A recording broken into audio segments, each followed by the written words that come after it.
Lecture number 34। आज के lecture में हम होम असाइनमेंट आपकी डिस्कस करेंगे। प्रीवियस लेक्चर में आपको होम असाइनमेंट दी गई थी, प्लस इसके बाद नया टॉपिक स्टार्ट करेंगे चीफ एग्जीक्यूटिव का। Chief executive board of directors के बारे में हमने स्टडी कर लिया था। आज स्टडी करेंगे हम चीफ एग्जीक्यूटिव। ये कौन है, कैसे इसकी अपॉइंटमेंट होती है, टर्म्स एंड कंडीशन क्या है, काम क्या करता है, वगैरह वगैरह। प्रीवियस लेक्चर में से यहाँ डायरेक्टर्स के टॉपिक में से कोई क्वेश्चन पूछना चाहते हो पहले पूछ लीजिए जी। कोई क्वेश्चन?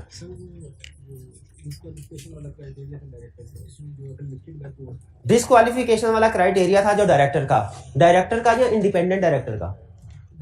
डायरेक्टर का। ठीक है, ठीक है। लाइन के एंड में इंक्लूडिंग इमोरलिटी, बिल्कुल कोई भी इमोरल एक्ट है जिसमें वो पकड़ा गया तो उसको डिस्क्वालिफाइड हो जाएगा। नॉन कैश डायरेक्ट, देखिए आपने लॉ में, कंपनी लॉ में ना कुछ कंसेप्ट ऐसे हैं मिलते जुलते, आपने उसमें एहतियात करनी है। जरा सा कंसेप्ट आपका दाएं से बाएं हुआ नहीं, बारीक लाइन है, एक कदम आपका उस तरफ पड़ा ना, गलत कंसेप्ट, सारा क्वेश्चन जीरो हो जाएगा। वो कंसेप्ट क्या है? वो है एक कंसेप्ट है ट्रांजैक्शन विद डायरेक्टर, ये रेगुलर कंसेप्ट है। एक है non cash transaction with director, ये डिफरेंट कंसेप्ट है। और एक है non cash transaction with director of holding company, ये थोड़ा सा फर्क आ जाए। हालांकि ये भी नॉन कैश ट्रांजैक्शन, लेकिन होल्डिंग कंपनी के डायरेक्टर के साथ हो तो थोड़ा सा फर्क आ जाता है, इसलिए हमने अलग किया। तो ये तीन ट्रांजैक्शन समझते हैं, एक दूसरे से अलग है।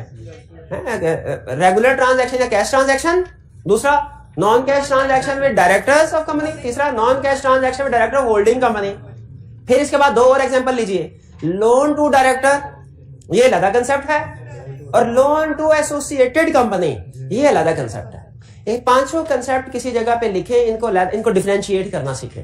ठीक है, केस स्टडी में आपको ये पता चलना चाहिए क्लियरली कौन सा कंसेप्ट पूछ रहा है। अगर उसके बजाय कोई और बताया ऑफर। अभी तक हमने सिर्फ इन पांच में से तीन कंसेप्ट स्टडी किया मेरा ख्याल है। एक non cash transaction with director, दूसरा non cash transaction with director of holding company, और तीसरा लोन टू डायरेक्टर्स, ये स्टडी किया। बाकी जो ट्रांजैक्शंस हैं दो, वो हम फ्यूचर में स्टडी करेंगे। क्लियर मेरे भाई? ये ज्यादा अहम है, ये फर्क रखना ज्यादा अहम है। उसके बाद आगे क्या लिखेंगे वो आपने कर ही लेना है। ठीक है, उसमें ज्यादा गलती का चांस आइडेंटिफिकेशन में जी।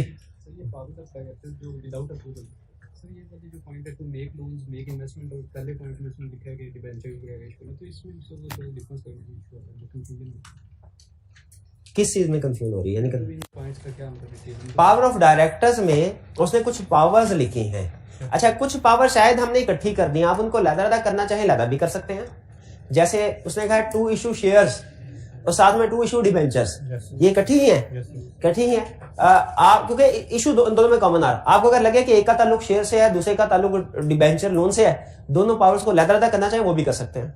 इसमें कंसेप्ट में सिखा क्या रहा है कि डायरेक्टर्स ये सारे काम कर सकते हैं, उन्हें किसी से पूछने की जरूरत नहीं है, किसी से पूछे बगैर भी डायरेक्टर ये सारे काम कर सकते हैं। हाँ, इसके बाद उसने एक और कैटेगरी हमें बताई है जिसमें उसने 3-4 पावर्स अलग से शो करवाई। वो 3-4 पावर्स क्या हैं कि ये वो पावर्स है जो डायरेक्टर कर तो सकते हैं, लेकिन शेयर होल्डर से पूछ के रिमिट करना, अमाउंट रिसीवेबल वगैरह को राइट ऑफ करना, ये किसी मेंबर से पूछ के कर सकते हैं। सब्सिडरी को डिस्पोज करना मेंबर से पूछ के कर सकते हैं। तो ये कुछ पावर्स ऐसी हैं जो वो बगैर पूछे कर सकते हैं डायरेक्टर अक्सर, और कुछ पूछ के। ठीक हो गया? अच्छा, इसमें अक्सर स्टूडेंट ये पूछते हैं इसमें कि पब्लिक कंपनी का वर्ड यूज हो रहा है। ठीक है, वो किस जगह पे वर्ड यूज हो रहा है पब्लिक कंपनी का? ठीक है हाँ जी। अब powers which can be exercised by, इसमें directors of public company can also exercise following powers. ठीक है, यानी पब्लिक कंपनी के डायरेक्टर्स को ये पावर एक्सरसाइज करने के लिए मेंबर्स की अप्रूवल की जरूरत है। तो स्टूडेंट कहते हैं सर क्या इसका ये मतलब है कि प्राइवेट कंपनी के डायरेक्टर ये काम कर ही नहीं सकते? कर सकते हैं, लेकिन उन्हें अप्रूवल लेने की जरूरत नहीं है। कर सकते हैं लेकिन उन्हें, यानी डायरेक्टर्स ऑफ पब्लिक कंपनी का मतलब क्या? पब्लिक कंपनी के डायरेक्टर्स हैं तो उन्हें इन ट्रांजैक्शन के लिए पूछना पड़ेगा जनरल मीटिंग में मेंबर से। प्राइवेट कंपनी है तो पूछने की जरूरत नहीं। और कोई क्वेश्चन?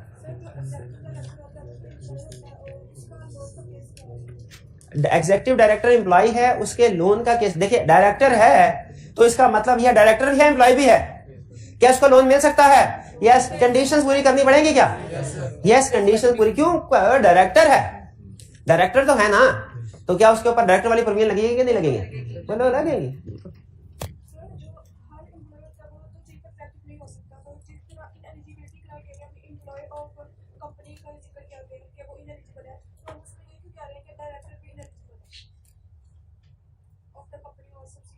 अच्छा, इनका क्वेश्चन ये है कि इंडिपेंडेंट डायरेक्टर के डिस्क्वालिफिकेशन क्राइटेरिया में लिखा हुआ है कि जो कंपनी का एम्प्लॉय है और जो डायरेक्टर है वो इनएलिजिबल है। तो आपका पॉइंट ये है कि जब उसने एम्प्लॉय कह दिया तो डायरेक्टर कहने की क्या जरूरत थी?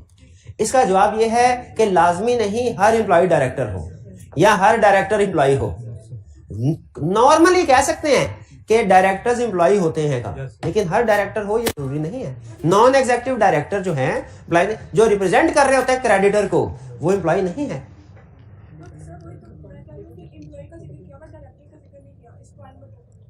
हाँ, डायरेक्टर का जिक्र नीचे आगे नहीं किया होगा।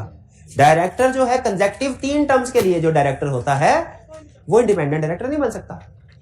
नॉर्मली जो नॉन एग्जीक्यूटिव डायरेक्टर है वो बन सकता है, एग्जीक्यूटिव डायरेक्टर एम्प्लॉय नहीं बन सकता, नॉन एग्जीक्यूटिव बन सकता है। जहां कहीं याद रखिए, आपको कोई कंफ्यूजन होना उसको आपने इग्नोर नहीं करना होता। वही वो पॉइंट है जहां पे आईकैप टेस्टिंग करेगा। अगर आपको लग रहा है ना कि बहुत से कंसेप्ट ऐसे हैं जो मेरा non executive director, independent director, executive director, nominee director, representative director mix हो रहे हैं, तो आपका काम यह है एक पेज के ऊपर अलहदा इन सब की लिस्ट बना लें और जहां कहीं कोई भी कंसेप्ट आए उसको पढ़ें, देखें क्या फर्क है। ठीक है, यही चीजें क्लियर होंगी तो आपके कंसेप्ट बनेंगे। डिफिकल्ट चीजों को अवॉइड नहीं करना होता, डिफिकल्ट चीजों को बार बार प्रैक्टिस करना होता है। ठीक है, तो यही चीजें आईकैप टेस्टिंग में कर रहा है, वो पूछ रहा है। ठीक है, जहां कहीं पे, वरना अगर आपकी प्रैक्टिस नहीं होगी ना, बार बार नॉन एग्जीक्यूटिव डायरेक्टर का टर्म आपने यूज नहीं की होगी, एग्जाम में यह टर्म आ गई तो आप इसके साथ कंफर्टेबल नहीं होंगे, कंफ्यूज होने का खतरा है। जी, और कोई क्वेश्चन? कंसेक्यूटिव टर्म्स में इंडिपेंडेंट डायरेक्टर भी 3 कंसेक्यूटिव टर्म्स के बाद फिर दोबारा ना? हाँ बिल्कुल, इंडिपेंडेंट डायरेक्टर भी अगर वो 3 कंसेक्यूटिव टर्म है तो फिर वो भी इंडिपेंडेंट नहीं रहता, वो भी कंपनी के साथ लॉन्ग टाइम के लिए एसोसिएट हो गया ना, वो भी इंडिपेंडेंट नहीं रहता। एक टर्म कितने अरसे की होती है? 1 साल की। ये बताएंगे एक टर्म कितने अरसे की होती है? एक टर्म कितने? 3 साल की। शाबाश, हाँ जी, नॉर्मली 3 साल की, बिल्कुल नॉर्मली 3 साल की। डिपेंड करता है वैसे किस तरह की कंपनी की शॉर्टर हो सकती है। Limited by guarantee not having share capital, उसके केस में कम, वरना 3 साल हो सकती है। शाबाश, खुद सवाल पूछ के खुद ही जवाब दे दिया। शाबाश, कोई बात। और कोई क्वेश्चन? चलिए अब हम पास्ट पेपर के क्वेश्चन की तरफ चलते हैं। 3 क्वेश्चन आपको दिए गए थे होम असाइनमेंट में। Requirement under the provisions of company act 2017 discuss the condition that must be complied with in order to execute the above transactions. Conditions को अंडरलाइन कर रहे हैं। कंडीशन, अच्छा, रिक्वायरमेंट को पढ़ के हमें क्लियर नहीं हो रहा किस टॉपिक का, किस कंसेप्ट का क्वेश्चन है, केस स्टडी है, क्योंकि उसने कहा in the above transaction, above transaction. तो अबाउट ट्रांजैक्शन कह दिया, इसका मतलब है रिक्वायरमेंट से क्लियर नहीं हो रहा। अब ये जो अबाउट ट्रांजैक्शन पढ़ेंगे तो पता चलेगा ये कौन सा कंसेप्ट है, कौन सी कंडीशंस आई। कह रहा है Brown Enterprises Limited BL was found as construction company with an issued and paid up share capital of 500 million ordinary shares of ₹10 each. शाबाश, तो शेयर कैपिटल कितना हुआ इसका? 5000 होगा। 5000 में 500 मिलियन नहीं, 500 मिलियन शेयर्स हैं। एक शेयर की फेस वैल्यू 10, तो शेयर में और शेयर कैपिटल में फर्क है ना। 500 मिलियन शेयर्स है, शेयर कैपिटल नहीं है। ठीक है, शेयर कैपिटल 5000 होगा। ऑर्चिड लिमिटेड ओएल, अब आगे अगला सेंटेंस शुरू हो रहा है। T limited which is one of the subsidiary company of OL. T limited का इंट्रोडक्शन कैसे करवाया उसने? टी लिमिटेड क्या है? सब्सिडरी है ओएल की। And Mavic Private Limited have subscribed 125 million, 130 million and 245 million ordinary share of VEL respectively. जब कभी किसी भी केस स्टडी में एक से ज्यादा कंपनीज होती हैं लॉ में, तो वो हमने क्या करना होता है? इनका रिलेशनशिप बताना होता है। रिलेशनशिप क्या है तो बता सकते हैं इनका रिलेशनशिप क्या है? VEL का OL के साथ क्या रिलेशनशिप है? होल्डिंग सब्सिडरी कैसे आ गई? 125 मिलियन बनता है 25%, ये है 130 26%, और ये बनता है 49%। भी ऐसे ही है, परसेंटेज सही नहीं है। OL, हाँ, OL और TEL ये एक दूसरे की होल्डिंग सब्सिडरी है। मैं पूछ रहा हूं बीईएल का इनके साथ क्या ताल्लुक है? बीईएल का क्या ताल्लुक है? देखिए इसको हम देख लेते हैं। ये देखो 3 कंपनीज है, एक है बीईएल। बीईएल इसके शेयर्स हैं किस किस के पास? किसके पास? ऑर्चिड ओएल के पास और टीएल के पास, एमएल के पास। एमएल के पास कितने हैं? 49%। टीएल के पास कितने हैं? 26%। परसेंटेज में बताएं। ओएल के पास कितने हैं? 25%। तो इनमें से कोई कंपनी भी बीईएल की होल्डिंग सब्सिडरी है? नहीं है। ये खा गए हमारा। हमने होल्डिंग सब्सिडरी में क्या पढ़ा था डेफिनेशन में? थ्रू 1 और मोर सब्सिडरी का लफ्ज था कि नहीं? नहीं, पहले अब डेफिनेशन मुझे देख के बताया। होल्डिंग सब्सिडरी की डेफिनेशन में थ्रू 1 और मोर सब्सिडरी का लफ्ज था कि नहीं? तो इसका मतलब है हम ये कहेंगे, अब मैं स्टेटमेंट देने लगा हूं, आपने मुझे बताना है स्टेटमेंट ट्रू है कि फॉल्स है। OL holds 51% shares of BEL। Yes क्या नो? यस क्यों? तो 25% शेयर है, इसलिए कि TL OL की सब्सिडरी है। तो अब जब हमने शेयर होल्डिंग काउंट करनी थ्रू 1 और मोर सब्सिडरी, सब्सिडरीज की शेयर होल्डिंग में काउंट होती है कि नहीं? सब्सिडरी के शेयर होल्डिंग कंपनी में काउंट होते हैं कि नहीं? तो हम कहेंगे OL directly holds 25% and OL holds through 1 और मोर सब्सिडरीज 51%। 25 प्लस 26 50। तो ये BEL OL की सब्सिडरी हो गई। ये साइंस समझ आई कि नहीं? इसका मतलब BEL और OL होल्डिंग सब्सिडरी हैं, जिसमें OL होल्डिंग है, BEL सब्सिडरी है। ओके है तो बताया आगे चलिए। Next, board of directors of BEL has decided to construct state of the art 5-story shopping mall in post locality of Islamabad. BEL के डायरेक्टर ने फैसला, यानी सब्सिडी वाली कंपनी जो है, BEL के डायरेक्टर फैसला किया 5-star बिल्डिंग कंस्ट्रक्ट करेंगे। 5 स्टार जितने भी है, 5-story building. BEL's management found a lucrative piece of land in the said locality, which is owned by Zakir, who is also a non-executive director of BEL and OL. BEL and OL. अगर सिर्फ BEL होता तो situation थोड़ी different होती। ये होता non cash transaction में director. अब ये BEL OL भी है। अब क्या जाएगा? Non cash transaction with director of holding company. अब उस कंपनी की भी अप्रूवल चाहिए, होल्डिंग कंपनी की भी जनरल मीटिंग में अप्रूवल चाहिए। After negotiation BEL and Zakir principally agreed that on completion of shopping mall, 5th floor of the shopping mall will be given to Zakir in exchange for the price of his said land. 5th। अब बताइए क्या इससे समझ आती है non cash transaction है? कैसे non cash transaction? भाई लैंड दे रहे हैं, बदले में 5th फ्लोर मिल रहा है। कैश तो कहीं है ही नहीं, कैश तो कहीं है, थोड़ा बहुत कैश होता ना, स्टिल इसको नॉन कैश ट्रांजैक्शन नहीं कहते। ये ना एग्जाम में 50% कैश दे दिया 50% नहीं, तो आप कहिए कैश ट्रांजैक्शन, नहीं नॉन कैश हो। Under the previews of companies act discuss the condition that must be complied with. कौन सी कंडीशन? मुझे सिर्फ एक चीज से गर्ज है, क्या आप सही सिचुएशन पे पहुंच गए कि नहीं? सही सिचुएशन कौन सी है? Director of holding company. क्या की जा सकती है? यस। क्या करना पड़ेगा? जनरल BEL के मेंबर्स की अप्रूवल लेनी पड़ेगी और नोटिस ऑफ रेजोल्यूशन में लिखना पड़ेगा टर्म्स एंड कंडीशन इसके, plus valuation by approved valuer, और प्लस ये कि डायरेक्टर्स का इंटरेस्ट है इसमें। ये कर, फिर उसके बाद एक काम और करना है, होल्डिंग के डायरेक्टर से। होल्डिंग कौन है? नाम बताएं। OL के भी जनरल मीटिंग में के बोर्ड मीटिंग में अप्रूवल? जनरल मीटिंग में अप्रूवल चाहिए। क्लियर होगी ये बात? तो इसमें देखें, इस वाले हिस्से में उसने हमें कंपनीज का रिलेशनशिप बताया कि होल्डिंग सब्सिडरी है। इस वाले हिस्से में उसने बताया नॉन कैश ट्रांजैक्शन है। ठीक है, तो हमें पता चल गया नॉन कैश ट्रांजैक्शन है विद होल्डिंग, क्या कंडीशन होंगी। इस केस स्टडी में सबसे अहम अल्फाज क्या थे पता? ये T limited one of the subsidiary company. ये सब्सिडरी कंपनी ना लिखा होता तो फिर रिलेशन नहीं बनना था।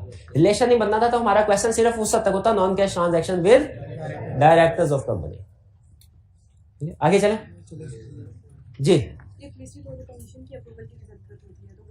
ये लिस्टेड हो तो कमीशन की अप्रूवल की भी जरूरत होती है। कर दिया मिक्स, वो तो लोन टू डायरेक्टर के केस में होती है जरूरत। कर दिया मिक्स, शाबाश। लेकिन अच्छा है, क्लास में गलती करना एग्जाम में गलती करने से बेहतर है, बेहतर है।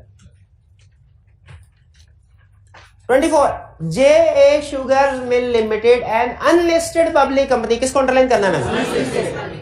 Has 7 directors who are all members of the company. One of the directors, Mr. Nuruddin, plans to sell his shares in the company. To sell his share. Mr. Nuruddin ने कहा मैं शेयर बेचने लगा। नूरुद्दीन एक डायरेक्टर है, कहा share बेचने लगा हूं। You are required to explain whether the following are correct. He will cease to be director of the company on the date he sells all the shares. Yes, सही नहीं है ये बात, सही है लेकिन इनकम्प्लीट है। तो कंप्लीट बात क्या लिखेंगे? Yes, he shall cease to be director of the company. However, in following cases, he may still be a director even if he holds no shares. और आगे 4 एक्सेप्शंस। एक्सेप्शंस लाजमी लिखनी है। अगर आपने इस केस में एक्सेप्शंस नहीं लिखी, आपका आंसर कंप्लीट नहीं है। और लॉ में कंप्लीट आंसर को क्या कहा जाता है? गलत आंसर। बी, तो पहले की बात समझ आ गई, एक्सेप्शन लिखनी है। नेक्स्ट बी, द कंपनी में appoint another person in his place for the next 3 years। Required नहीं है, उसने मे का वर्ड पूछा है, मैं उसने ये शैल नहीं कहा। रिक्वायर्ड नहीं है लेकिन क्या कर सकती है? बिल्कुल कर सकती है जी, हाँ जी, लेकिन 3 years के लिए नहीं। मसला अपॉइंट करने में नहीं है, मसला किस में है? टाइम में, कि अब उसकी अपॉइंटमेंट होगी, जो कैजुअल वैकेंसी होगी ना, कि रिमेनिंग पीरियड के लिए होगी। क्लियर ये बी? अच्छा, अब आपने मुझे बताना है क्या बी के केस में डायरेक्टर की अपॉइंटमेंट लाजमी है? नहीं है। एक केस में लाजमी है, अनलिस्टेड हो तो भी। मिनिमम नंबर नहीं, मिनिमम नंबर तो पूरे हो रहे हैं। अगर आर्टिकल्स में हायर अमाउंट लिखी हो, अगर आर्टिकल्स में यह लिखा हो कि इस कंपनी के जे शुगर मिल्स के मिनिमम नंबर ऑफ डायरेक्टर 7 होंगे, तो बताइए फिर 7, फिर कैजुअल वैकेंसी फिल करना लाजमी हो गया कि नहीं हो गया? फिर लाजमी हो गया। तो बेहतर है आप आर्टिकल्स वाली बात भी लिख दिया करें जब कभी मिनिमम नंबर की बात करें। भाई ये बी क्लियर हुआ? नेक्स्ट सी, द कंपनी में continue to run the business with 6 directors till the next AGM. कर सकती है, बिल्कुल कर सकती है। हाँ, इसमें वही बात, लेकिन अगर आर्टिकल्स में हायर नंबर फिक्स किए गए हैं फिर इसको फिल करना पड़ेगा वैकेंसी को। आर्टिकल्स वाली बात लिख देनी चाहिए कि नहीं? बोर्ड ऑफ डायरेक्टर्स की मीटिंग का कोरम क्या है बताइए? 100 रुपीज इनाम। एक मिनट है, कोई बोलेगा नहीं, हिंट नहीं कोई दोगी देगा। बोर्ड ऑफ डायरेक्टर्स की मीटिंग का कोरम क्या है? चुप करके सुनना। लिस्टेड कंपनी के केस में अब 1/4 और 3/4 विच एवर। एक मिनट है, सुनना। लिस्टेड कंपनी के केस में बोर्ड ऑफ डायरेक्टर का कॉलम है 1/3 और 4 विच एवर इज हायर। और अनलिस्टेड कंपनी में एज पर आर्टिकल्स, बस। कैजुअल वैकेंसी की बात भी थी, वो भी नहीं की, और आर्टिकल्स में स्पेसिफाई लार्ज, वो भी नहीं की। ये इसी कंटेक्स्ट के साथ मिलाना चाह रहा था। आपने नोट नहीं किया कि आर्टिकल की बात जिक्र हो रही है तो मैं कोरम की तरफ भी चला गया, क्योंकि उसमें भी आर्टिकल का जिक्र है और वो भी आप स्किप कर देते हैं। तो कंपनी लॉ में गलत लिखने से फेल नहीं होते बच्चे, इनकम्प्लीट लिखने से। आगे चलते हैं। नहीं, अभी बात समझ आ रही, कोई बात नहीं, मैं कौन सा बात आ रही है, बार बार याद कराता रहूंगा। तारिक जवाल एंड अली आदा only 3 share holders of magic carpets private limited MCPL। They were elected as the only 3 share holder है। They were elected as the directors of MCPL at annual general meeting held in October 2008। तो कब तक रहेंगे? अक्टूबर 9, 10, 11, अक्टूबर 11। Tariq resigned as director in November 2009। Tariq resigned है, तो अब बताइए ये क्या सिर्फ मिनिमम नंबर ऑफ डायरेक्टर्स वाला केस हुआ कि मिनिमम नंबर ऑफ मेंबर से भी तादाद कम हो गई है? मेंबर से भी तादाद कम हो गई, गलत। उसने लिखा है Tariq resigned as director. Director के तौर पे रिजाइन किया है, मेंबर के तौर पे तो मौजूद है, मेंबर के तौर पे तो मौजूद है। और अगला सवाल मुझे ये बताइए कि जब उसने रिजाइन कर दिया तो मिनिमम नंबर ऑफ डायरेक्टर से तादाद कम हो गई ना? नहीं हुई। प्राइवेट कंपनी है, उसमें 2 भी चल जाएंगे। नहीं ठीक है, नहीं ठीक है। देखिए पहली इसमें 2 कंसेप्ट। पहला कंसेप्ट, इसमें उसने एज डायरेक्टर रिजाइन किया, एज मेंबर नहीं। ये बात आप पिक कर गए, क्योंकि नॉर्मली हमने से पहले जो केस स्टडी की थी उसकी डेथ हो जाती थी। तो जब डेथ होती थी रोड एक्सीडेंट में, वो एज डायरेक्टर भी फारग, एज मेंबर भी फारग। यहाँ पे एज डायरेक्टर फारिग, वो एज मेंबर नहीं। मेरा दूसरा सवाल, कैजुअल वैकेंसी राइज हो गई, फिल करना रिक्वायर्ड है कि नहीं? नहीं रिक्वायर्ड। लेकिन आप आर्टिकल वाली बात अभी भी नहीं कर रहे।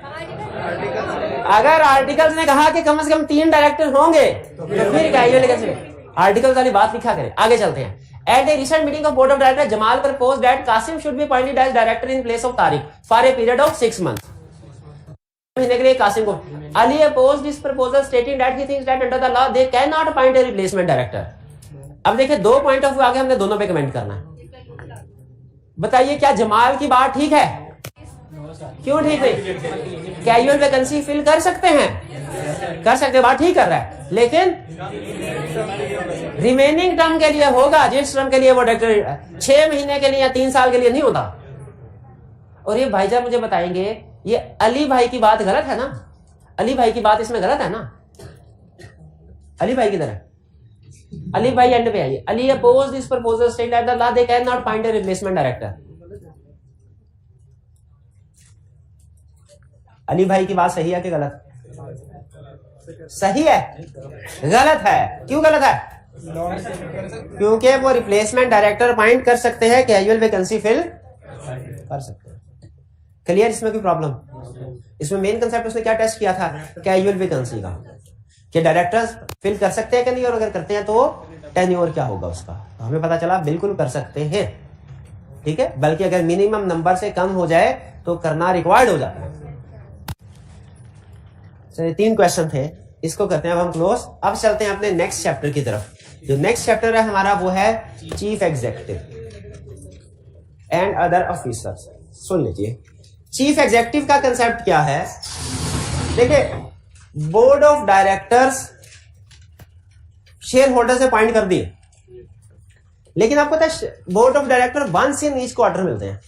रिक्वायर्ड 1 इन ईच क्वार्टर, ज्यादा भी मिलना चाहिए लिस्टेड कंपनी के केस में 1 इन ईच क्वार्टर। लेकिन डे टू डे बेसिस पे भी तो काम करना है, डिसीजन मेकिंग करनी होती है। डे टू डे बेसिस पे बिजनेस की निगरानी करने के लिए, बिजनेस को चलाने के लिए, बिजनेस के अफेयर्स को, मामलात को मैनेज करने के लिए, बिजनेस के अफेयर्स को मैनेज करने के लिए कौन अथॉरिटी होगी? तो वो अथॉरिटी होती है चीफ एग्जीक्यूटिव। चीफ एग्जीक्यूटिव कौन है? ये एक ऐसा पर्सन है जिसको डायरेक्टर्स अपॉइंट करते हैं। अपॉइंटिंग अथॉरिटी के लिए रखिएगा, जिसको नॉर्मली डायरेक्टर्स अपॉइंट करते हैं। डायरेक्ट शेयर होल्डर करते हैं डायरेक्टर्स को अपॉइंट, डायरेक्टर्स करते हैं आगे चीफ एग्जीक्यूटिव को अपॉइंट। किस लिए अपॉइंट करते हैं?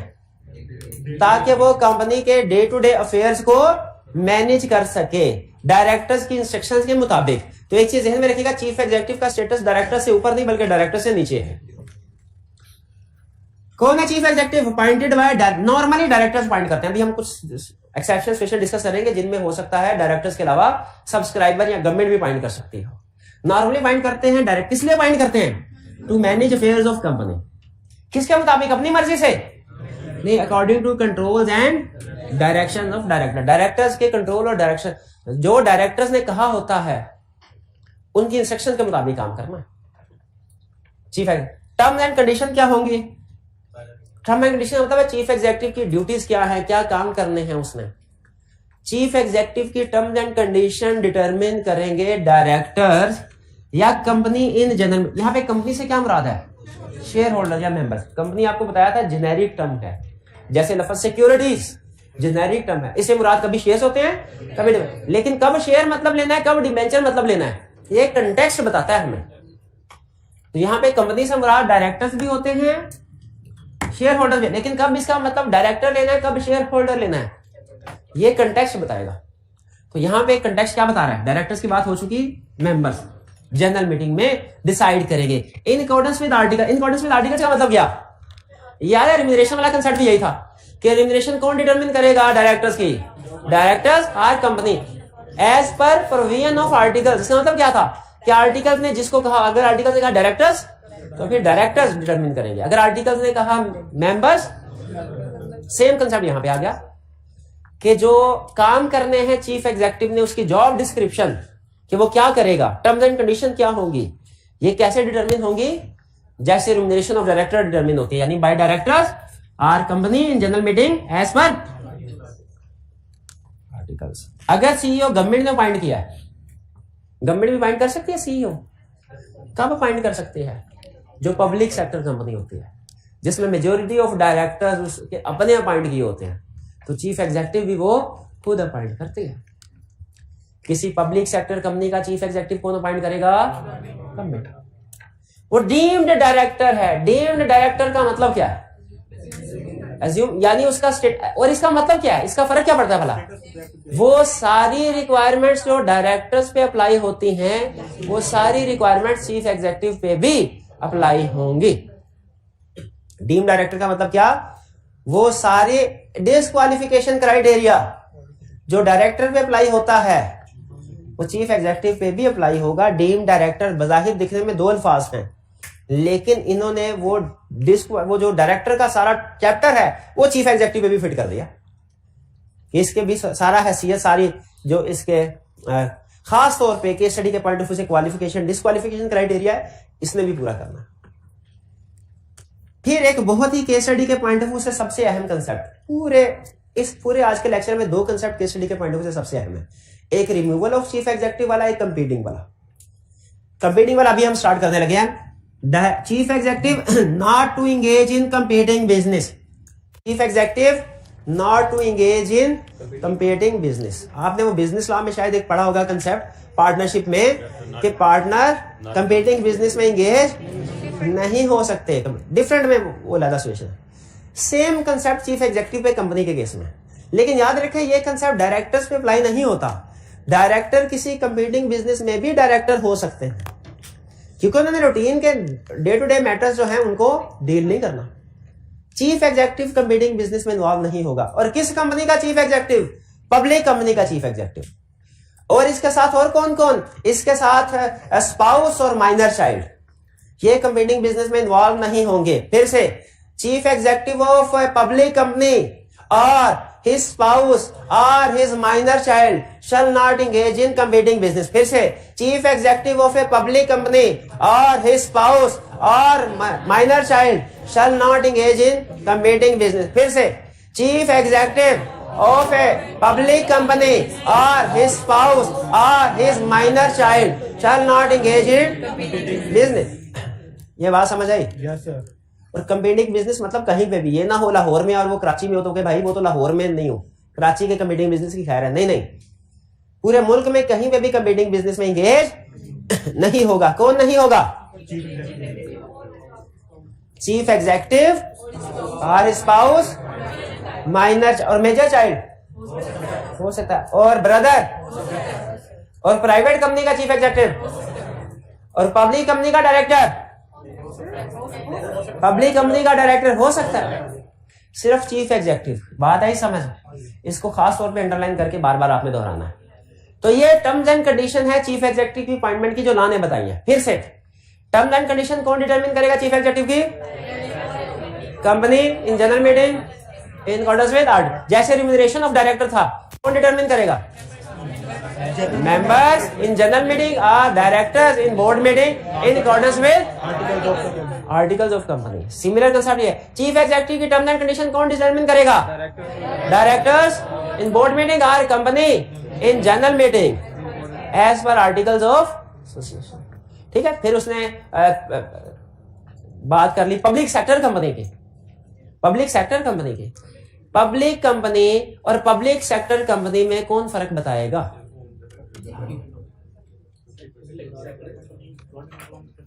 पब्लिक सेक्टर कंपनी गवर्नमेंट नहीं, कोई डेफिनेशन बताए ना जो लीगल डेफिनेशन हो, जिसके मेजॉरिटी ऑफ शेयर्स कौन ओन करे, कौन सी गवर्नमेंट, प्रोविंशियल गवर्नमेंट के फेडरल गवर्नमेंट, फेडरल गवर्नमेंट। और इसमें उसकी एजेंसीज भी शामिल होगी कि नहीं, और नहीं वो क्लियर नहीं है, वो मैं ये कह रहा हूं और पब्लिक कंपनी, चल पब्लिक कंपनी की डेफिनेशन बता दें, शाबाश। 3 नंबर का क्वेश्चन आ गया जी, पब्लिक कंपनी। और पब्लिक जिसके शेयर स्टॉक एक्सचेंज में ट्रेड हो रहे हो, शाबाश, ये हाल है हमारे लॉ का। वो तो लिस्टेड कंपनी, ये पब्लिक कंपनी है तो लिस्टेड किधर जाएगी? कोई बात क्यों नहीं, कोई बात है। मैं कंसेप्ट कंप्लीट करवा रहा हूँ, किसे गलत है कंसेप्ट। पहले हमने कंसेप्ट सही करने हैं, फिर ये लेवल 1 है, फिर लेवल 2 क्या है, उनको कंप्लीट करना है। तो मैं लेवल कंप्लीट करवा रहा, पता चला कंसेप्ट हमारी गलत है। पब्लिक कंपनी वो होती है जिसके शेयर लिस्ट हो रहे हो। Public company means A company which is not a private company. और फिर following is a private company which limits the number of members to 50, restrict the right to transfer और prohibits। शाबाश। अब चलते हैं, ये भाई ये डेफिनेशन और टर्म्स एंड कंडीशन समझ आ गई। और टर्म्स एंड कंडीशन में सबसे अहम not to engage in competing business, ये क्लियर हो गया। अब आगे चलते हैं। अब है क्राइटेरिया। अब जिस तरह आपको पता है कंपनी लॉ नॉर्मली जब पोजीशन का क्राइटेरिया बताता है 2 फोल्ड बताता है, यानी क्वालिफिकेशन भी, डिस्क्वालिफिकेशन भी, एलिजिबिलिटी भी, इनएलिजिबिलिटी। तो चीफ एग्जीक्यूटिव का भी क्राइटेरिया सुन। एलिजिबिलिटी क्राइटेरिया क्या है? कोई भी पर्सन चीफ एग्जीक्यूटिव बन सकता है। कोई भी पर्सन चीफ एग्जीक्यूटिव बन सकता है। उसका शेयर होल्डर होना जरूरी नहीं, उसका डायरेक्टर होना जरूरी नहीं, उसका एम्प्लॉय होना भी जरूरी नहीं। कोई भी पर्सन जो डायरेक्टर नहीं है चीफ एग्जीक्यूटिव बन सकता है। यस। और कोई भी पर्सन जो शेयर होल्डर नहीं है चीफ एग्जीक्यूटिव बन सकता है। कोई भी पर्सन जो एम्प्लॉय नहीं है चीफ एग्जीक्यूटिव बन सकता है। बिल्कुल। इन शॉर्ट पुराने जमाने में होता था ना, वो बादशाह मरता था तो सारी हम परेशान, अब किसको बादशाह बनाएं। वो कहते थे सुबह जो दरवाजे से सबसे पहले गुजरेगा उसको हम बादशाह बना देंगे। तो अगर इसी तरह कंपनी का चीफ एग्जीक्यूटिव मर जाए और ये कहे कि आज सुबह जो भी हमारी कंपनी के दरवाजे से एंटर हुआ 8:30 के बाद, उसको चीफ एग्जीक्यूटिव बना देंगे, और जैसे ही 8:30 बजे सफाई करने वाला आ गया, क्या वो चीफ एग्जीक्यूटिव बन सकता है? बिल्कुल बन सकता है। क्योंकि याद रखिएगा चीफ एग्जीक्यूटिव के लिए कोई क्वालिफिकेशन, डायरेक्टर के लिए क्वालिफिकेशन थी? कोई क्वालिफिकेशन नहीं थे। अगर आर्टिकल्स में लिखा हो तो फिर है, वरना चीफ एग्जीक्यूटिव याद रखिए लॉ के मुताबिक कोई भी, ना उसका शेयर होल्डर होना जरूरी है, ना डायरेक्टर होना जरूरी है, ना एम्प्लॉय होना जरूरी है। एक स्टूडेंट कहने लगा सर शेयर होल्डर की बात भी समझ आ गई, एम्प्लॉय की भी बात समझ आ गई, चीफ एग्जीक्यूटिव का डायरेक्टर होना जरूरी नहीं है, ये कह रहे हैं आप। और एक तरफ ये भी कहते हैं वो डीम डायरेक्टर होता है। जब वो चीफ एग्जीक्यूटिव बन जाता है तब डीम डायरेक्टर होता है, वरना वो हो सकता है डायरेक्टर ना भी हो। ठीक है, चीफ एग्जीक्यूटिव बनने के बाद डीम डायरेक्टर है। चीफ एग्जीक्यूटिव का बिजनेस एक्सपीरियंस की जरूरत नहीं है। उसने कहा होगा कोई नहीं। अब जॉब करने के लिए जाए आपका एक्सपीरियंस, अब वही तो लेने आया हूँ, उसके लिए भी एक्सपीरियंस होना जरूरी है। ऐसे थोड़ी चलता है। चीफ अकाउंटेंट के लिए एक्सपीरियंस की जरूरत हो सकती है, ऑफिस बॉय के लिए एक्सपीरियंस, चीफ एग्जीक्यूटिव के लिए एक्सपीरियंस की जरूरत नहीं है, डायरेक्टर बनने के लिए भी एक्सपीरियंस की जरूरत नहीं है। लेकिन इंडिपेंडेंट डायरेक्टर बनना हो उसके लिए एक्सपीरियंस की जरूरत है, क्योंकि डायरेक्टर बनने के लिए शेयर्स होने चाहिए या शेयर होल्डर के आशीर्वाद होना चाहिए। लेकिन इंडिपेंडेंट डायरेक्टर का तो कोई ताल्लुक वास्ते नहीं होता, तो उसने अपने एक्सपीरियंस बेस पे डायरेक्टर बनना है। तो इंडिपेंडेंट डायरेक्टर के लिए एक्सपीरियंस होना रिक्वायरमेंट है, बाकी जरूरी है। तो फिर से बताइए चीफ एग्जीक्यूटिव कौन बन सकता है? Need not be share. ये केस स्टडी में कंसेप्ट टेस्ट करेगा। ये तीसरा, ये पहले नंबर का कंसेप्ट है, नंबर 1 कंसेप्ट आज का। ये नंबर 3 कंसेप्ट है। नंबर 2 किधर गया? वो अभी आएगा। इनएलिजिबिलिटी जो डायरेक्टर की है, यानी जो डायरेक्टर का disqualification criteria, minor, body corporate, unsound mind, lacking fiduciary behaviour, जो सुनना चाह रहा हूं वो सुनाए, कन्विक्टेड जो सुनना चाह रहा हूं वो सुनाए। लिस्टेड कंपनी के लिए शाबाश, डिफॉल्टर और फाइनेंशियल इंस्टीट्यूशन और ब्रोकर। अपॉइंटमेंट कौन करेगा चीफ एग्जीक्यूटिव की? It depends. अपॉइंटमेंट कौन करेगा, टेन्योर क्या होगा? जैसे डायरेक्टर्स में पढ़ा था ना, ये भाई मुझे बताएंगे फर्स्ट डायरेक्टर अपॉइंटमेंट कौन करेगा, और टेन्योर क्या होगा? Next AGM. Subsequent directors members करेंगे, टेन्योर क्या होगा? 3 years, हाँ वो दूसरी टाइप ऑफ कंपनी का काम हो सकता है। और कैजुअल वैकेंसी डायरेक्टर्स करेंगे लिस्टेड कंपनी के केस में विद इन 90 डेज। और टेन्योर क्या होगा इसमें देखते हैं। चीफ एग्जीक्यूटिव है, फर्स्ट चीफ एग्जीक्यूटिव की अपॉइंटमेंट कौन करेगा, इसका टेन्योर कब तक होगा, वो पहले जान छुड़ाना चाहे रिजाइन करना चाहे कर सकता है, बात लिखने की जरूरत नहीं थी, अंडरस्टूड है। वो रिजाइन करना चाहे रिमूव करना चाहे तो कर सकता है। सिर्फ एक अथॉरिटी ऐसी है जिसके बारे में हमारा कंपनी लॉ कहता है वो उसके कुछ भी लिक्विडेटर, वो रिजाइन नहीं कर सकता, वो एक दफा माइंड हो गया, बाकी सारे कर सकते हैं। अच्छा, उसके इनकॉर्पोरेशन के वक्त पर्टिकुलर सजा, ये तो डायरेक्टर वाला सारा कंसेप्ट हो गया ना, ये सारा कंसेप्ट तकरीबन डायरेक्टर वाले हो गया ना।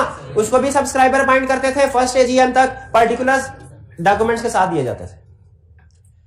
सबसीक्वेंट चीफ एग्जीक्यूटिव कौन अपॉइंट करेगा, डायरेक्टर्स करेंगे। कौन करेगा, कब करेंगे, इसका मतलब है चीफ एग्जीक्यूटिव की अपॉइंटमेंट एजीएम में नहीं होती। ठीक है, ठीक है, with in 14 days, with in after 14 days नहीं है। टेन्योर क्या होगा, और शॉर्टर पीरियड। अच्छा, इसमें शॉर्टर पीरियड लाजमी लिखना है। डायरेक्टर्स के टेन्योर में शॉर्टर पीरियड का लफ्ज नहीं है, 3 साल तक उनकी फिक्स है, 3 साल। हाँ, टाइप ऑफ कंपनी डिफरेंट हो तो 3 साल से कम हो सकती है, वरना नॉर्मली क्या होती है 3 साल तक। डायरेक्टर्स का टेन्योर फिक्स है कितना, 3 साल। लेकिन चीफ एग्जीक्यूटिव का टेन्योर 3 साल और शॉर्टर भी हो सकता है, 3 साल और शॉर्टर भी हो सकता है।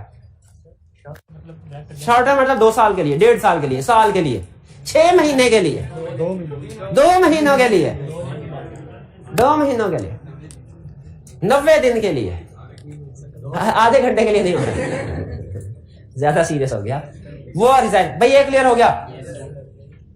फर्स्ट चीफ एग्जीक्यूटिव कौन बाइंड करेगा, टेन्योर क्या है, सब्सिक्वेंट चीफ एग्जीक्यूटिव टेन्योर क्या है, टाइमिंग ऑफ अपॉइंटमेंट। अच्छा, टाइमिंग ऑफ अपॉइंटमेंट अलग है, टेन्योर अलग है। टाइमिंग ऑफ अपॉइंटमेंट सुबह 8 बजे नहीं है रे, with in 14 days of appointment, timing with in 14 of election of directors, उसको अपॉइंट किया जाएगा। कैजुअल वैकेंसी भी तो था, चीफ एग्जीक्यूटिव की कैजुअल वैकेंसी गैस कीजिए फिल करना रिक्वायर्ड है कि नहीं, रिक्वायर्ड है। डायरेक्टर रिक्वायर्ड, एक ही तो चीफ एग्जीक्यूटिव है, डायरेक्टर्स तो बहुत से होते हैं ना, एक आधा निकल भी जाए तो कोई प्रॉब्लम नहीं है। चीफ एग्जीक्यूटिव भाई स्टूडेंट तो बहुत से हैं, कोई 2-4 नहीं भी आएंगे किसी दिन क्लास में तो कोई मसला नहीं, क्लास तो हो जाएगी ना, उस्ताद तो एक ही है ना, वो जिस दिन आया क्लास नहीं ना होगी, ये फर्क है। चीफ है तो चीफ एग्जीक्यूटिव एक ही है, उसकी कैजुअल वैकेंसी फिल करना रिक्वायर्ड है।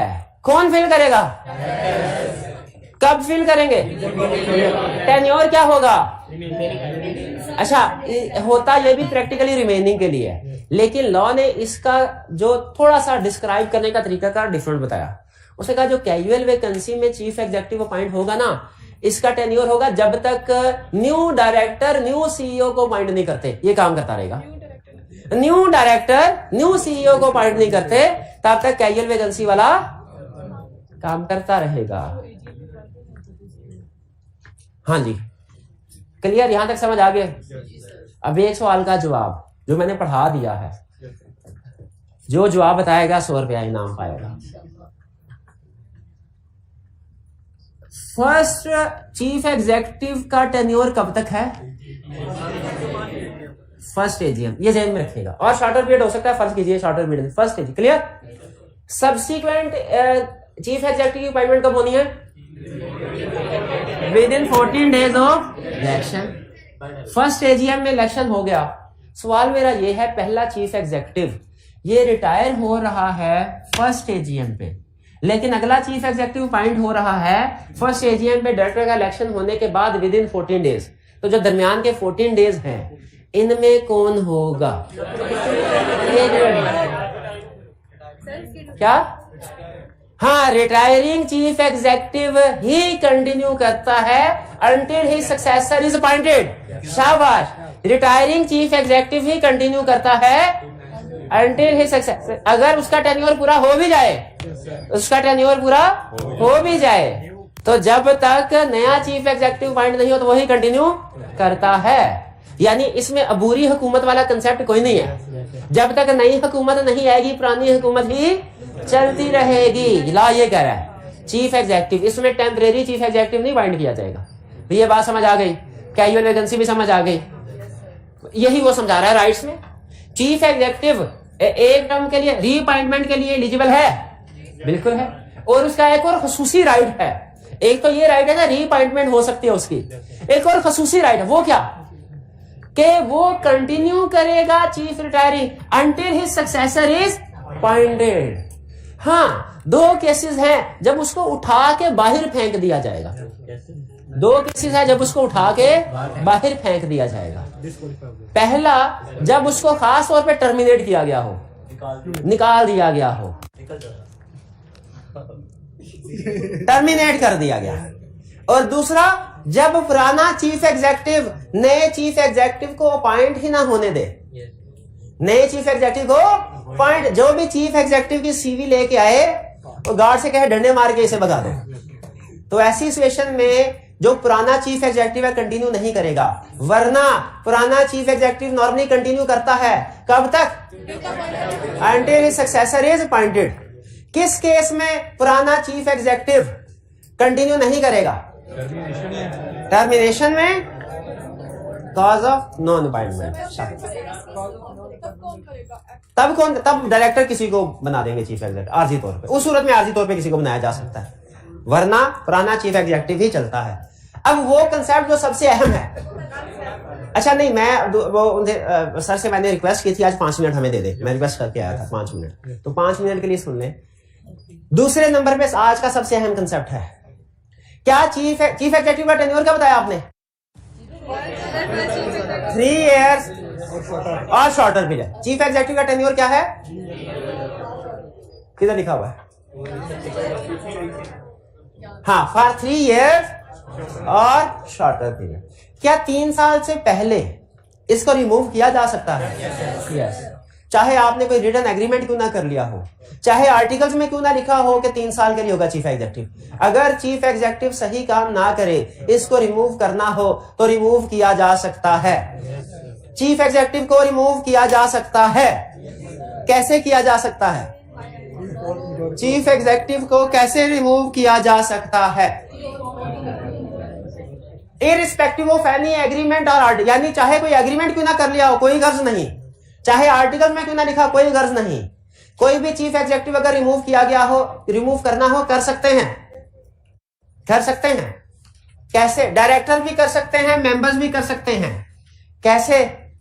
डायरेक्टर्स रिमूव करेंगे 3/4 मेजोरिटी के साथ, मेंबर्स रिमूव करेंगे स्पेशल रेजोल्यूशन के साथ। फिर से, क्या एक चीफ एग्जीक्यूटिव जिसके साथ एग्रीमेंट किया था तेरे को 2.5 साल से पहले नहीं हिलाएंगे, 2.5 साल तेरा पीरियड है, उसे 6 महीने के बाद रिमूव कर सकते हैं? कैसे कर सकते हैं? डायरेक्टर्स कर सकते हैं 3/4 मेजोरिटी के जरिए से, मेंबर्स कर सकते हैं स्पेशल रेजोल्यूशन के जरिए से। दोनों में फर्क क्या है? जब लॉ कहता है 3/4 मेजोरिटी तो उसका मतलब है टोटल का 3/4। जब लॉ कहता है स्पेशल रेजोल्यूशन तो उसका मतलब है प्रेजेंट का 3/4। नहीं समझ आई ये बात? स्पेशल रेजोल्यूशन बताया था ना, प्रेजेंट को काउंट करते हैं। अफेक्टेड राइट या राइट वेरिएशन वाली बात में पढ़ा था हमने।